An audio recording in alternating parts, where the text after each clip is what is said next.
Power armor is Fallout's most iconic feature and also its most inconsistent mess. It's in almost every game cover, yet the specific availability, capability, and role of each suit is often confused even within the games itself, thanks to, of course, the retcons. But these mechanical changes hide something much more sinister about how Bethesda views Fallout's legacy. So, in this video, I will explain all of the retcons as best I can, starting with the power source that broke everything, Microfusion Pack. In the original Fallout games, your T-51B came with a built-in microfusion pack that supposedly lasted 100 years. No maintenance, no battery swaps, just pure atomic energy keeping you stomping through the wasteland indefinitely. You could wear power armor from the moment you found it until the credits rolled without ever thinking about fuel. Then Fallout 4 rolls around and suddenly you're hunting for fusion cores like they're bottle caps. Sprint for 30 seconds? Cores half gone. Use VATS? There goes another chunk. The game treats fusion cores like ammo now, turning what was supposed to be self-sufficient military hardware into something that needs constant feeding. I think this directly contradicts Fallout 1 and 2, where the whole point was that power armor was self-sustaining. The military wouldn't deploy soldiers to Alaska with armor that needs new batteries every 20 minutes. The entire Battle of Anchorage would have been lost because somebody forgot to pack extra batteries. Bethesda even made perks to slow down fusion core drain, basically admitting they know it's a problem. This wasn't about game balance. There were other ways to balance power armor without rewriting how the technology works. But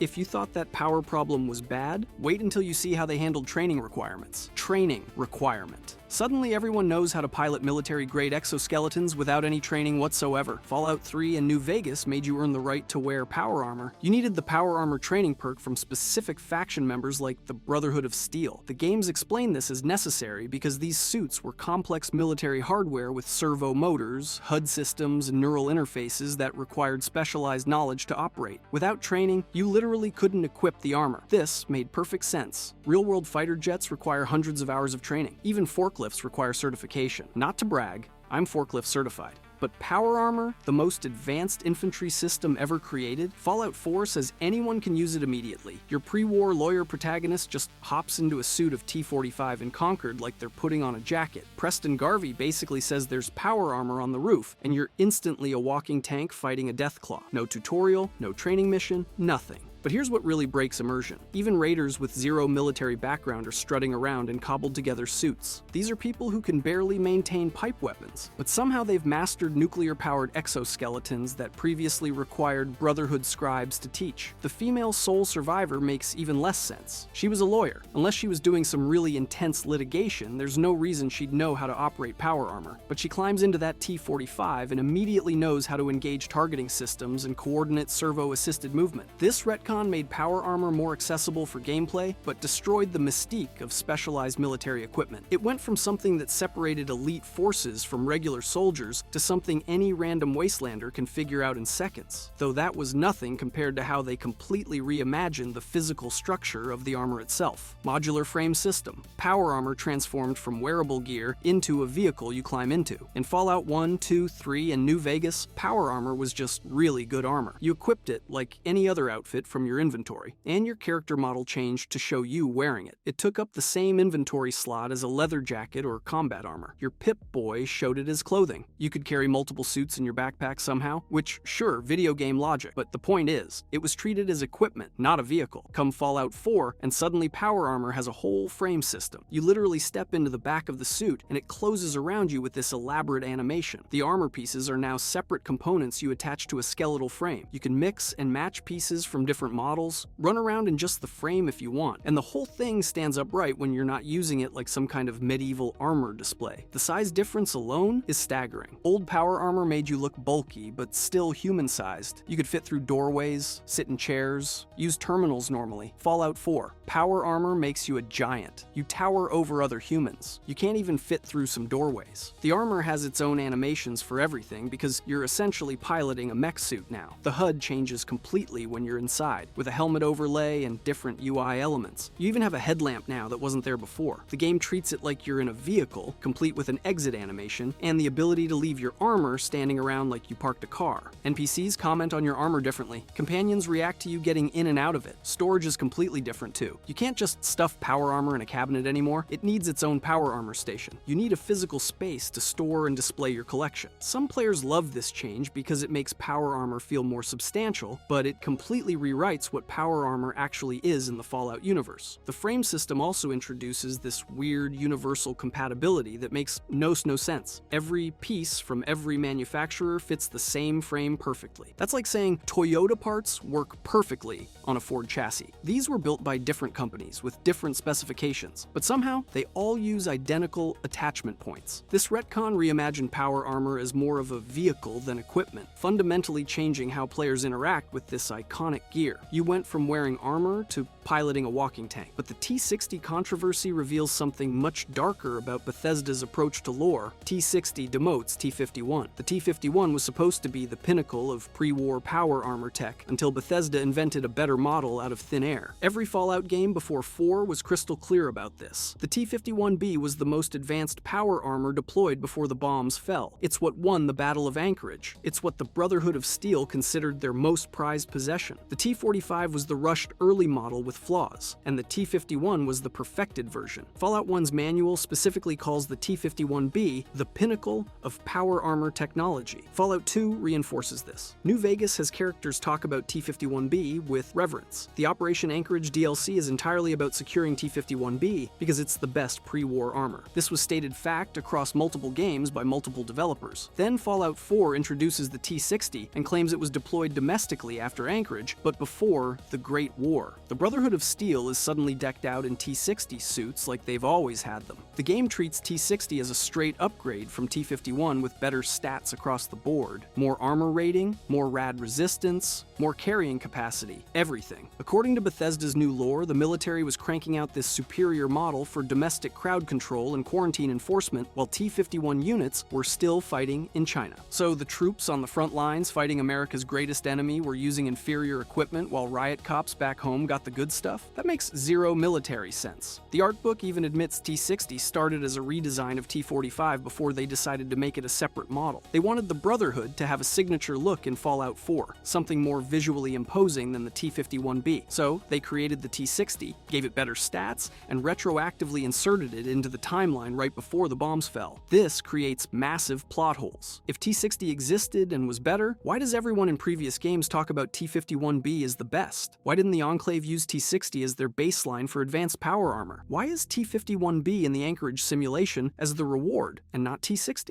Bethesda's answer seems to be pretending those questions don't exist. The community has tried to rationalize this by saying maybe T60 was so new that people didn't know about it, or it was classified, or production was limited. But the sheer number of T60 suits in Fallout 4 contradicts all of those theories. The Brotherhood alone has dozens of suits. They're scattered all over the Commonwealth. That's not limited production. This retcon undermined decades of established lore just to give the Brotherhood a signature look in Fallout 4. They literally rewrote history because they wanted cooler looking armor. If you thought rewriting pre-war history was bad, wait until you see what they did to post-war armor development. X-01 pre-war. The Enclave's advanced power armor somehow existed before the Enclave did. Fallout 2 introduced advanced power armor as the Enclave's post-war innovation, developed on the oil rig decades after the bombs fell. This was their crowning achievement, proof that they were the legitimate continuation of the US government. They had scientists, resources, and facilities to create new technology while everyone else was scavenging. Fallout 3's loading screens literally stated that the Enclave created their armor after the war. It was their technological edge, the reason they could stand against the Brotherhood despite smaller numbers. The advanced power armor Mark II, the Hellfire armor, all of it was supposed to be post-war Enclave engineering. Then Fallout 4 comes along and X-01 armor is just sitting in pre-war military bases. Not prototypes, not blueprints, but functional suits. Nuka World has a pristine suit in a display case that was clearly there before the bombs. The Quantum X-01 with its Nuka-Cola Quantum paint job was a pre-war promotional item. How is that possible if the armor didn't exist yet? Fallout 76 doubles down by having X-01 schematics in pre-war military facilities. You can find technical data for armor that shouldn't exist for another century. The The game tries to smooth this over by calling X-01 an experimental prototype that the Enclave later refined, but that completely changes the Enclave's narrative. They went from brilliant post-war innovators to janitors who finished someone else's homework. Their big achievement is now just tweaking existing designs rather than creating something new. It diminishes their entire faction identity. The Enclave's whole thing was that they were advancing while everyone else was regressing. Now they're just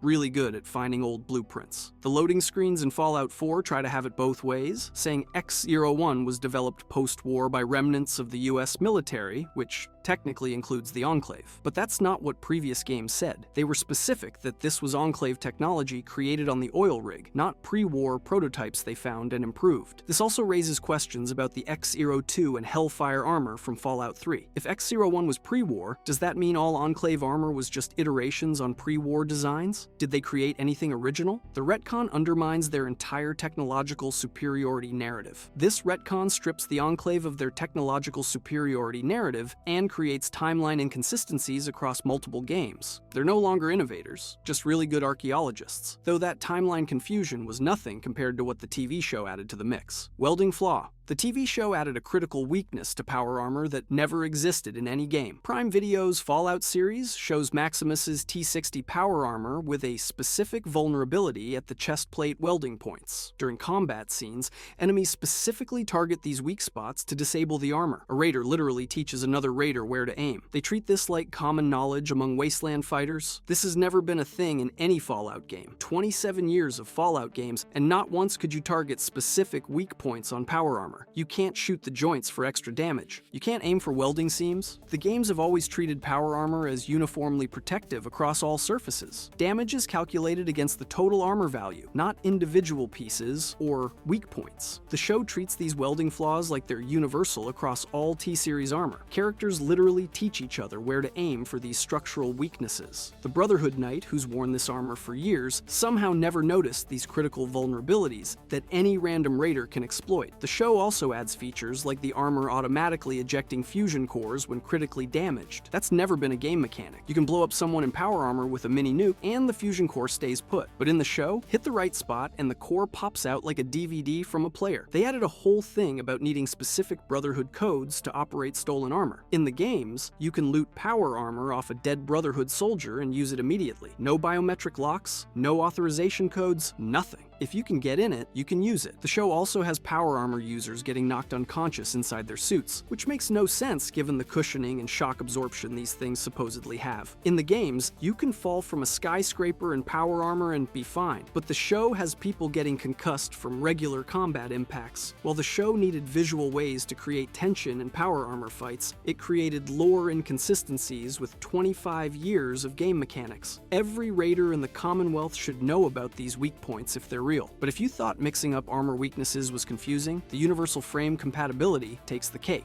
Universal frame. Every power armor piece suddenly fits every frame perfectly, regardless of manufacturer or model. The older games treated each power armor model as a complete, integrated system. T-45 was built by West Tech. T-51 was a joint venture between West Tech and other contractors. They had different power requirements, different servo placements, different control systems. You couldn't just swap parts between them. Fallout 4 throws that out the window with its frame system where you can slap T-45 legs, T-51 arms, X-01 torso, and a T-60 helmet all on the same frame. A 200-year-old raider can somehow jerry-rig pieces from completely different military contractors to work together. No compatibility issues, no performance loss, nothing. Think about what this means. The T-45 was rushed into production with documented flaws. The T-51 was a complete redesign to fix those flaws. The T-60 was supposedly an upgrade to the T-45 design philosophy. The X-01 was experimental post-war tech, but somehow they all use the exact same frame attachment points, the same power distribution system, the same neural interface protocols. That's like saying a World War II Sherman tank, a modern Abrams tank, and an experimental hover tank all use the same chassis. It's absurd. Military contractors can't even standardize ammunition types, but somehow they perfectly standardize power armor frames across decades of development and multiple competing companies. The game doesn't even penalize you for mixing sets. In fact, you get the full benefit benefit of each piece, regardless of what it's attached to. T-45 arms work perfectly with X-01 power systems. T-60 helmets interface flawlessly with T-51 chest pieces. A Raider torso made from scrap metal and wonder glue somehow connects to military-grade leg actuators. Pre-war military hardware from competing defense contractors with different power requirements and control systems somehow all use identical mounting points. Companies that couldn't agree on what side the fusion core goes in somehow agreed on universal frame compatibility. This gameplay convenience completely ignores the industrial and engineering realities that the series previously emphasized. The military-industrial complex that couldn't standardize laser weapon frequencies somehow standardized every aspect of power armor frames. Military retcons were bad enough, but when civilians start out building the army, you know something's deeply broken. Excavator armor. Mining power armor that shouldn't exist yet is somehow everywhere in Appalachia. Fallout 76 introduces excavator power armor as a mining suit developed in Appalachia by Garrahan Mining before the war. But here's the thing. Power armor was cutting-edge military tech that cost billions to develop. The entire US military budget was being poured into power armor development for the war effort. West Tech had exclusive military contracts. The technology was classified beyond top secret. Congress was having hearings about the cost overruns. But somehow, Garrahan Mining just whipped up their own version for commercial use? A coal company created power armor that increases carry capacity beyond military models and includes built-in ore detection systems? The game tries to explain this by saying they had government contracts, but that doesn't explain how civilian miners were using military-grade fusion cores. Those cores were strategic military resources. The Army was fighting in Alaska with power armor that needed those exact cores. You're telling me the military was sharing their limited fusion core supply with coal miners in West Virginia? The excavator armor also somehow has better carry capacity than military models. The T-51B that won the Battle of Anchorage carries less than a mining suit. Special Forces power armor designed for carrying heavy weapons and ammunition has less capacity than something designed for carrying coal. That's like a forklift having better armor than a tank. Even worse, the plans for excavator armor are just sitting in a terminal that any random person can access. The most classified military technology of the pre-war era and the civilian version's blueprints are in an unprotected computer. No military oversight, no security. Just download and build your own power armor. The existence of excavator armor also raises questions about why the military didn't use these innovations. If a mining company could add carry capacity bonuses and ore detection, why didn't the military add those features to combat models? Were coal miners getting better power armor than frontline soldiers? This retcon exists purely to give Fallout 76 a unique power armor variant, but breaks the established military-industrial complex narrative. It turns power armor from classified military hardware to something any company with a government contract could develop. If civilian power armor wasn't weird enough, wait until you hear about how common military armor became. Early power armor. What was once endgame content became a tutorial mission reward. Getting power armor in the original Fallouts was an achievement. You'd play for dozens of hours before finding your first suit. In Fallout 1, you had to infiltrate the Brotherhood of Steel or raid the military base at Mariposa. These were high-level areas with serious combat challenges. Finding power armor meant you'd proven yourself. In Fallout 2, it was even harder. You needed to get through most of the game before accessing power armor. It was in Navarro, an Enclave base, or San Francisco, both late-game areas. You earned that armor through blood, sweat, and quick saves. Fallout 3 at least made you work for it a little. You needed to do Brotherhood quests, or find it in highly dangerous areas. New Vegas kept it rare, locked behind faction reputation or dangerous locations like the Brotherhood bunker or the irradiated hellscape of the Divide. Fallout 4 literally hands you a suit of T-45 and a minigun in the first hour. The Conquered mission is basically the game's combat tutorial. You're still learning the controls when Preston points you to the roof for power armor. You haven't even been to Diamond City yet. You might not even have a gun that isn't a pipe pistol. By the time you can build decent settlements, you've probably found 3 or 4 suits just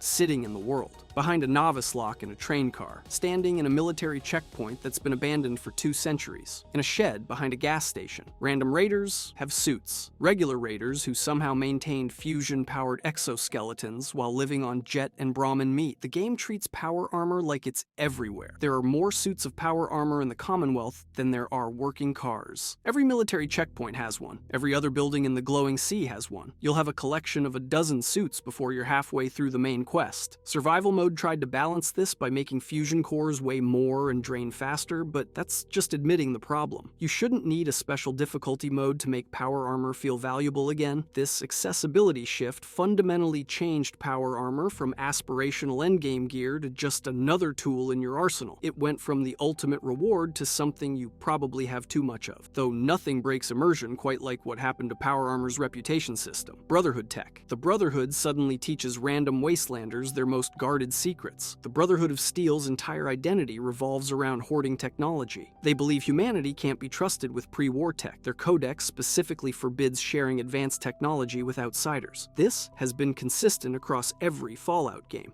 They'd rather die than let their tech fall into the wrong hands. Fallout 76 has the Appalachian Brotherhood just handing out power armor training to anyone who asks nicely. Okay, maybe that's a slight exaggeration. Complete the right quests, and they'll teach you everything. How to use it, how to maintain it, how to modify it, and even build new pieces. The organization that let the capital wasteland suffer rather than share water purification technology is suddenly running Power Armor Community College. The game justifies this by saying the Appalachian chapter was more desperate and needed allies, but that contradicts the Brotherhood's fundamental ideology. Roger Maxson didn't create the Brotherhood because the military was too stingy with technology. He created it because he believed technology destroyed the world and needed to be controlled. The Appalachian Brotherhood even leaves detailed instructions on how to craft power armor mods in terminals anyone can access, calibrated shocks, emergency protocols, targeting HUDs. All the advanced modifications that should be Brotherhood secrets are just sitting in public terminals.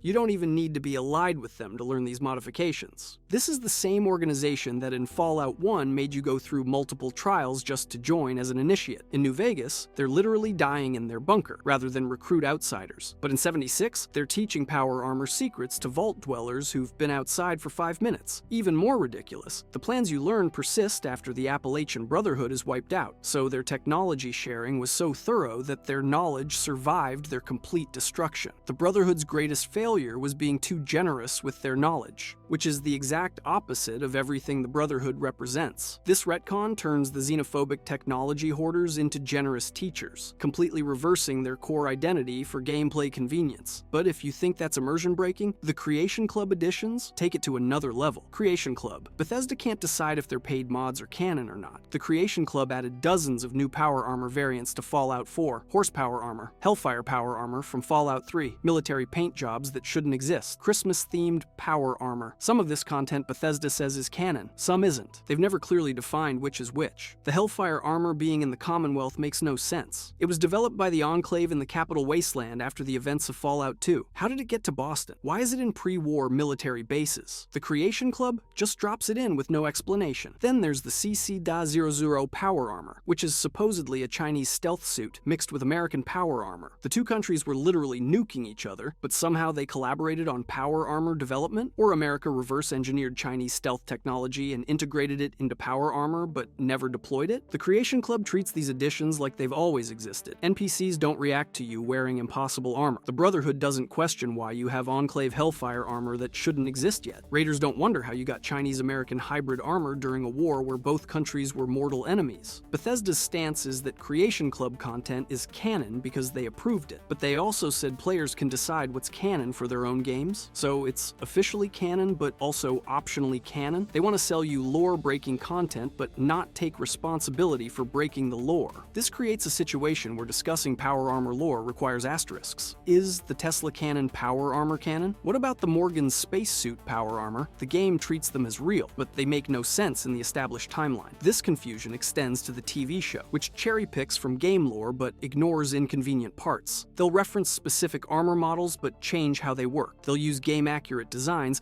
but add vulnerabilities that don't exist. Bethesda's approach to power armor canon has become so inconsistent that fans have given up trying to maintain a coherent timeline. Every new release contradicts the previous one. If you enjoyed this breakdown of every power armor retcon and want to see every deleted vault experiment in Fallout explained, subscribe and click the video on screen.